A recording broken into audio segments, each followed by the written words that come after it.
Today, I'm opening files related to one thing, and one thing only: how the top 1% build their wealth. And more importantly, how I copied them. These accounts are not theory, not guesses. They are real stories from my own journey, documented, raw, and practical. What you're about to hear is a walkthrough of the exact steps I took, the mistakes I made, and the lessons I learned the hard way. Before we begin, make sure you're subscribed to ProfitWithA and hit the notification bell. What we uncover in these files could be the blueprint for your own hustle, and you won't want to miss what comes next. Let's open the first file. File Profit 401. The first case we're opening tonight is foundational. It's not about a massive payday. It's about the first crack in the dam. It was late 2018. I was sitting on my second-hand couch, the springs digging into my side. My laptop was perched on a stack of books to keep it from overheating. I remember the room was silent, except for the low hum of the refrigerator and this overwhelming feeling of being stuck. I had just finished my day job, but my bank account was still on life support. I was reading about these people making money online, this top 1%, and it felt like watching a party from outside a locked window. I couldn't see the key. The first significant action wasn't bold. It was desperate. I went to Fiverr. Not with a grand plan, but with a simple question: what can I possibly do for just $5? I wasn't a designer or a programmer, but I could string a sentence together. I saw other gigs for proofreading, for fixing awkward English. My heart was pounding. I created a gig titled, "I will proofread and edit your blog post for $5. I took a stock photo of a pen writing, wrote 3 sentences of description, and hit publish. That was it. The entire process took 12 minutes. I closed the laptop. I felt a bizarre mix of shame and hope. I just offered my skills for the price of a cheap coffee. Then, nothing. For 3 days, nothing. I'd refresh the page constantly. My apartment began to feel smaller. The silence was louder. I started rationalizing, this is stupid. Who would trust a stranger with no reviews? I almost deleted the gig. But on the 4th day, a notification. Not an order. A message. Someone asked, "Can you do this for a 2,000-word article?" My fingers fumbled over the keyboard. Yes. Of course. They wrote back, "Your gig says $5 for 500 words. So that would be $20, right?" I remember staring at that number. $20. It was real money. 4 words. I agreed. And then, the order came through. The ping sound from my phone was unlike any other sound I'd ever heard. I spent 4 hours on that article. 4 hours for $20. I checked every comma, rephrased every clumsy sentence, and sent it back with a note thanking them for the opportunity. The buyer left a review. 5 stars. Great work, fast delivery. That review was worth more than the $20. It was social proof. It was a signal to the algorithm. Within a week, another order came in. Then another. The door hadn't just opened, a line had started to form outside. I didn't get rich on Fiverr. Let's be very clear about that. The reality was long hours for what amounted to a low hourly wage. But the aftermath was a fundamental shift in my understanding. The win wasn't the money. The win was the validation. It was proof that a market existed for my most basic skill. It was evidence that I could create value from nothing but a Wi-Fi connection and a willingness to try. At ProfitWithA, we classify this as a foundational case not because of the revenue, but because it was the first, crucial proof that the system could work. But Fiverr was just the first platform. It taught me how to sell a service. Once I had that proof, that tiny spark of confidence, I realized the model itself was the lesson. And I needed to see if I could scale it beyond a $5 gig marketplace. File Profit 307, the $500 local client. His file picks up about 6 months later. The apartment was the same, but the laptop was new, a refurbished model, bought with Fiverr earnings.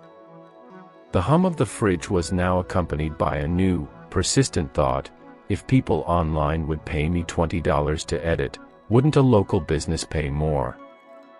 The online world felt safe, anonymous. The real world, my city, felt terrifyingly real. The first action was embarrassingly simple. I made a list. I Googled local businesses near me and started clicking through websites. I wasn't looking for Fortune 500 companies, I was looking for the small guys. The landscapers, the family-owned cafes, the local therapists, the ones with websites that looked like they were built in 2005 and never updated. I found a chiropractor whose site had broken links and typos in the headline. My heart was doing that pounding thing again. I didn't send a generic email. I wrote a short, specific message. Hi Dr. Bruce, I was on your website looking for your hours and noticed a few small typos and a broken link on your services page. I help local businesses with their online presence. I could fix those for you for a small fee. No obligation. I attached a screenshot with circles around the errors. I must have stared at the send button for 10 minutes before clicking it. The silence after sending that email was a different kind of quiet. It was heavier. This wasn't a faceless platform. I had used his real name. I was certain I'd come off as arrogant or a scammer. 2 days passed. Nothing. I was convinced I'd burned a bridge I never even got to cross. Then, a reply. It was short. How much to fix it all? I froze. I had no idea what to charge. My mind raced back to Fiverr's MICRA payments. I knew that was wrong. I landed on a number that felt audacious, a number that made me sweat: $500. I typed it out, added, which includes a full proofread and ensuring all links work, and sent it before I could chicken out. The reply came an hour later: okay. Send an invoice. I didn't have an invoice system. I created a free account on an online invoicing site, my hands shaking. The moment I clicked send invoice, it felt real. The moment it was marked paid 2 days later, it felt surreal. $500. For a few hours of work I now knew I was capable of. The reveal wasn't just the payment notification. It was the follow-up email from the chiropractor: website looks great. Do you also manage Google business profiles? He wasn't just a one-time client, he was a potential ongoing one. The model had scaled. The reality was that this wasn't a scalable, automated business yet. It was still trading time for money. But the rate had changed dramatically. The lesson was profound: moving from a global, low-cost platform to a local, high-value niche completely transformed the economics. The work was essentially the same, but the perception of value, and the price tag, was entirely different. At ProfitWithA, we classify this as a value shift case. The lesson wasn't to work harder, but to recognize that the exact same skill is worth exponentially more in a different context. These first two files show the progression. First, prove the concept for pennies. Then, find a market that values it for dollars. But this was still just the beginning. It was still me, trading my own hours. The top 1% don't just trade time, they build systems. And that led me to the next, much more complex file. File Profit 118. The first two files built a foundation. They proved I could create value and find clients who would pay for it. But I was hitting a ceiling. My own time. There are only so many hours in a day. I was making more money, but I was also working my day job and then coming home to this second, more demanding job. I was burning out. The top 1% didn't just work, they built assets that worked for them. I needed to learn how to do that. File Profit 118, the $0 per hour asset. This was early 2020.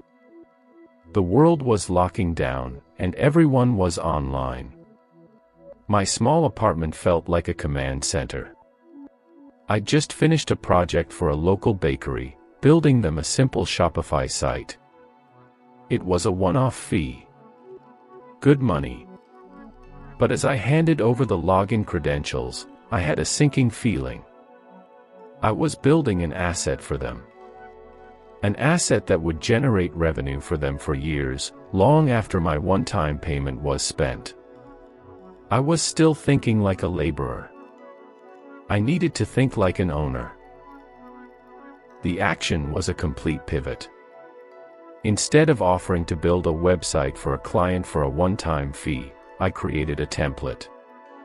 A simple, clean, conversion-focused template for small food businesses.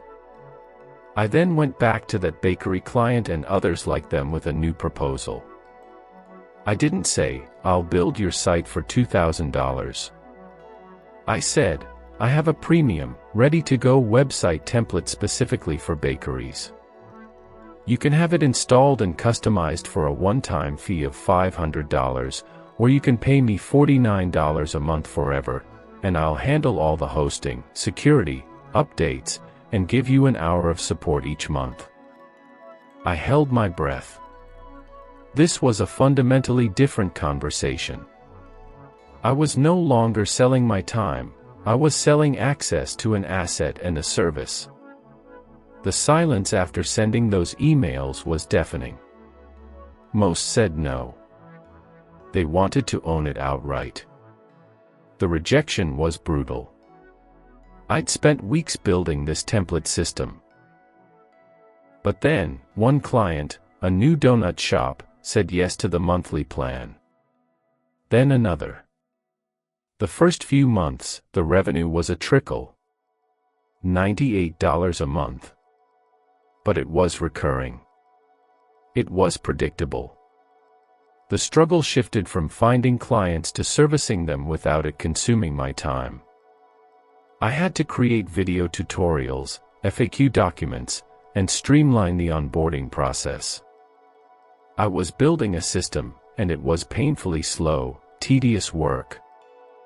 There were no glamorous ping sounds, just the quiet grind of creating processes. The reveal didn't happen in a single moment. It happened on the first of the month, 3 months in. I opened my payment processor and saw it. $147 had landed in my account. And I hadn't sent a single invoice. I hadn't done any new work for them that month.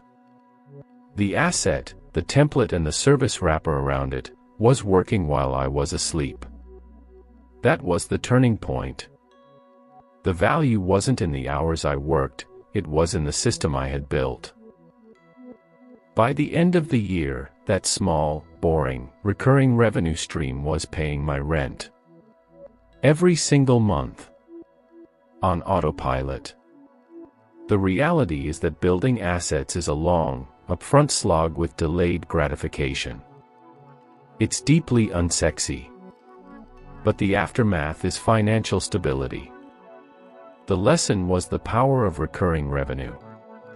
It smooths out the feast or famine cycle of freelance work and fundamentally changes your relationship with time and money. You're no longer selling days from your life, you're building a machine that prints tickets. At ProfitWithA, we classify this as an asset case, the critical shift from trading time for money to building systems that generate value independently. But a template business, while powerful, was still limited to a local niche. It had a ceiling. To truly copy the top 1%, I had to understand the engine of the modern economy, digital traffic. I had to learn to build an asset that wasn't just for a few clients, but for an audience of thousands. File Profit 022, the traffic engine. This is the most recent file. Mid-2022. By now, the profit log was extensive. I had experience, a small recurring income, and a burning question: how do you attract opportunity instead of chasing it? I was still sending cold emails. The top 1%, I noticed, didn't do that. They had platforms, blogs, newsletters, YouTube channels. They built audiences.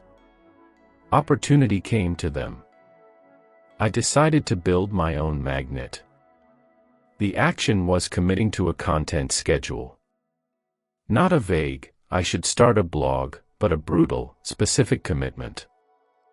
I bought a domain related to my niche, affordable marketing for small food businesses.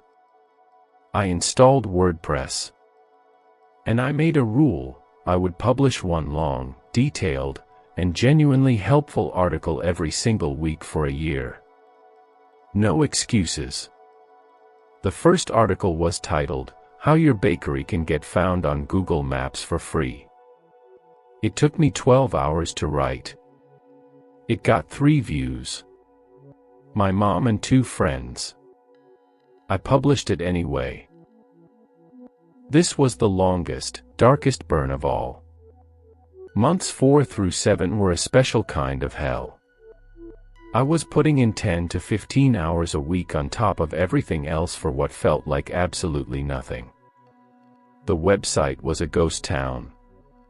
The temptation to quit was overwhelming. I'd stare at Google Analytics, watching the flat line.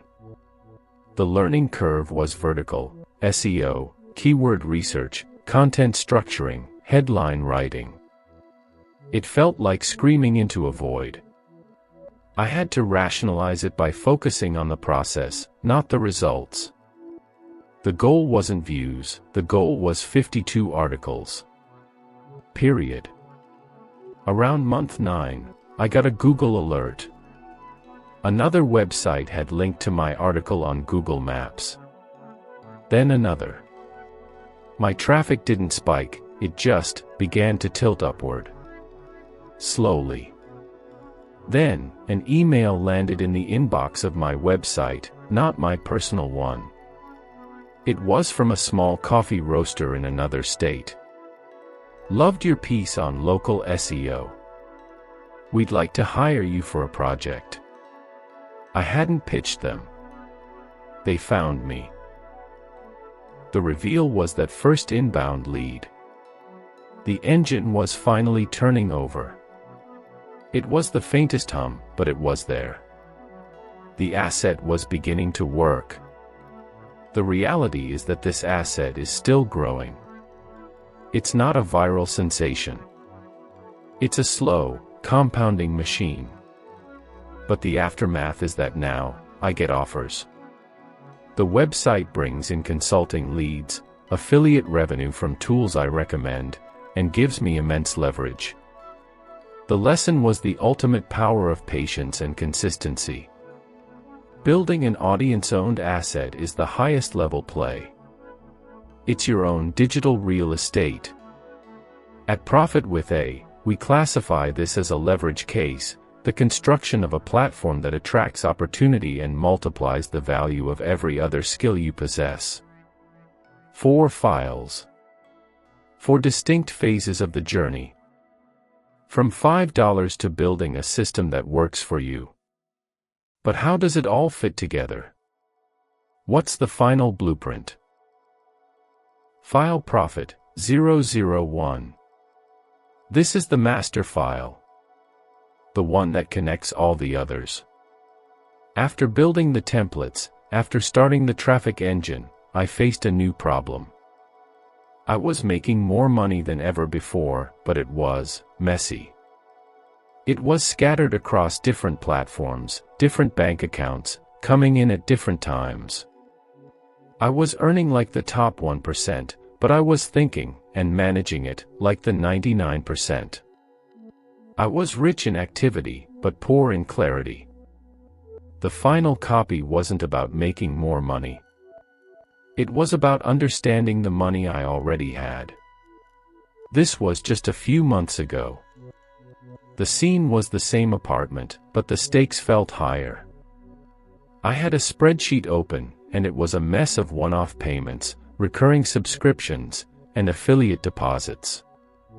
I couldn't tell you my exact profit margin. I couldn't tell you my net worth without a half day of stressful calculations. I felt like I was flying a plane by looking out the window, with no instrument panel. The top 1% don't do that. They have a dashboard. They have clarity. The first action was the simplest and most profound of all. I didn't buy a new course. I didn't hire an expensive accountant. I opened a new, blank spreadsheet. And I created 3 columns: date, source, and amount. I spent an entire Sunday, 8 hours, going through every bank statement, every PayPal transaction, every Stripe payment from the past 6 months. I categorized every single incoming dollar. I labeled them: Fiverr, local client, template subscription, affiliate income, consulting. I did the same for every outgoing dollar: software, home office, taxes, education. This wasn't a strategy. This was archaeology. I was digging for the truth of my own business. The struggle was internal. It was boring. It was frustrating. Seeing the raw, uncategorized data was overwhelming. I found subscriptions I'd forgotten about, draining $20 a month for a year. I saw the true, net profit from a big project after expenses, and it was sobering. The learning curve wasn't about software, it was about facing my own financial reality without flinching. It was about building the discipline to update this document every single Friday afternoon, without fail, before I allowed myself to log off for the week. The temptation to skip it, to just enjoy the feeling of making money, was immense. The reveal happened the first time I ran a pivot table. I could see, in a single pie chart, that my template subscriptions, my $0 per hour asset, now represented 60% of my monthly revenue. My consulting, which required all my time, was only 15%. The data revealed my leverage. I could see that one affiliate product was responsible for 90% of my affiliate income. The turning point wasn't a payment notification, it was a moment of crystalline clarity. I knew exactly what was working, what wasn't, and where to focus my energy. For the first time, I wasn't guessing. I was deciding. The reality is that this is the most powerful profit file I own. It is my instrument panel. The aftermath is that I now make decisions based on data, not on emotion or guesswork. I doubled down on building assets. I systemized my consulting into a high-ticket, low-availability offer. I cut the dead weight. My stress about money didn't just decrease, it vanished. I knew my numbers. The lesson was that wealth isn't just about the amount of money you have, it's about the clarity you have over it. The top 1% aren't just earners, they are expert managers of their own economic reality. At ProfitWithA, we classify this as the master file, the practice that unlocks strategic intelligence and turns activity into true, measurable wealth. This was the final copy. The one that made all the others make sense. And it's the one thing anyone can start, right now, with what they have.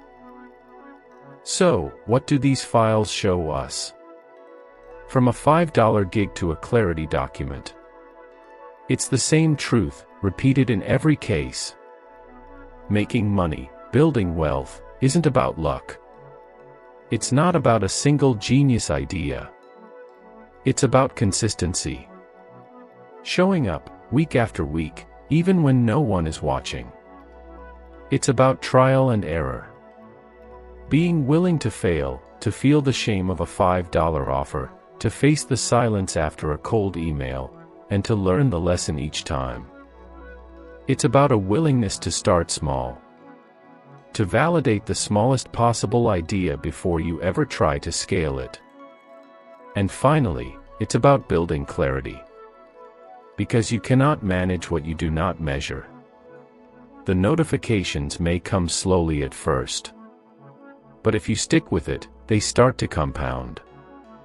They start to sound less like random alerts, and more like a symphony you composed yourself. Don't wait for perfect conditions. Don't wait for the right laptop, the right course, the right moment. The right moment is now. Start where you are. Start with what you have. The first win, no matter how small, is proof that the door is open. Your job is just to walk through it. If you've started your own hustle, I want to hear about it. Drop your story in the comments below. Document it. Be specific. Your story could be the very one that unlocks someone else's journey. I read every single one, and I might feature it in a future profit log. If you found any value in this walkthrough, if it gave you even one idea, then do this for me, subscribe to ProfitWithA. Hit the notification bell. This is just the beginning. We have so many more files to open together, and I don't want you to miss a single one. This has been a productive one from ProfitWithA. Until next time, keep hustling.